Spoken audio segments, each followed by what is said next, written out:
आज हम पहुंचे हैं किला रोहतास झेलम में और किला रोहतास को यूनेस्को की जानिब से आलमी विरसा करार दिया गया है। मेरे रकम में देखा जा सकता है कि किले में क्या क्या है जो अहम तारीखी मकामात वो देखे जा सकते हैं।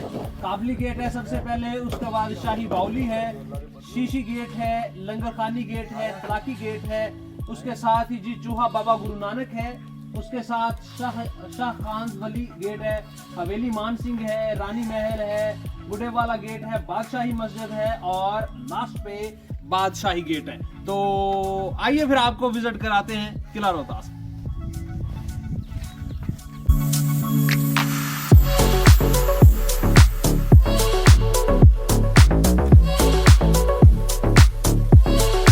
जी इस वक्त पहुंचे हैं हम रानी के महल। रानी का महल फिलहाल तो ऐसा नजर आ रहा है, लेकिन जब इसको तमीर किया गया होगा शेर शाह सूरी की जानिब से तो फिर इसके नज़ारे, इसके ठाठ बाट देखने वाले होंगे। और यहाँ पर खड़े होकर किला रोहतास रानी के महल पे यहाँ का नज़ारा कैसा है, मेरा कैमरामैन मेरे अकब में आप देख सकते हैं।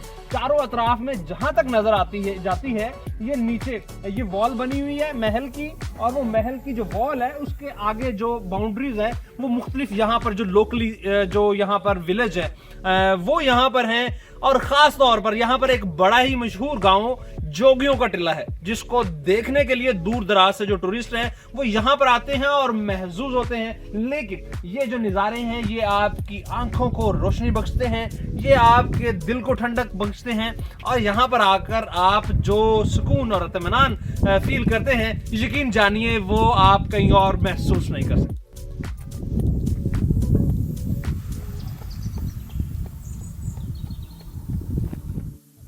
जी ये हवेली मान सिंह है, जिसकी जो चकोचौंध है, जो रोशनी है थोड़ी मांद पड़ गई है, लेकिन जब शेर शाह सूरी ने इसको बनवाया होगा तो डेफिनेटली इसकी जो चकोचौंध होगी वो दीद के काबिल होगी।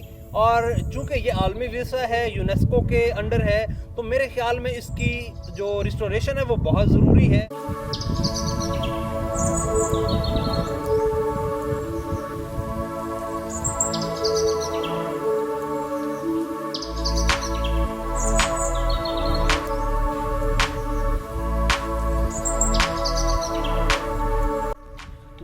मेरे एकम में ये देखा जा सकता है ये सुहेल बुखारी गेट है, और शेर शाह सूरी दौर में बहुत ही मशहूर मारूफ जो बुजुर्ग थे सुहेल बुखारी, उनके नाम से इस गेट को मंसूब किया गया था। इसके साथ साथ यहाँ पर बड़ी बाउली, सर गेट, पीपल वाला गेट, तुला मोरी गेट इंफॉर्मेशन के लिए यहाँ पर सेंटर कायम किया गया है। शेर शाह म्यूजियम है और सुहेल गेट है। ये तमाम गेट हैं यहाँ पर किला रोहतास के, और बहुत ही शानदार ये हिस्ट्री है। यकीनी तौर पर ये वीडियोस देखकर आपने बहुत महसूस किया होगा, और यकीनी तौर पर जो विजिटर यहाँ पर आएंगे वो जब यहाँ पर आकर इन नज़ारों में खो जाएंगे और यहाँ पर देखेंगे तो वो भूल जाएंगे सारी दुनिया को, और यहाँ पर ये जो बहुत ही शानदार तारीख है इससे महसूस हुए बगैर नहीं रहेंगे।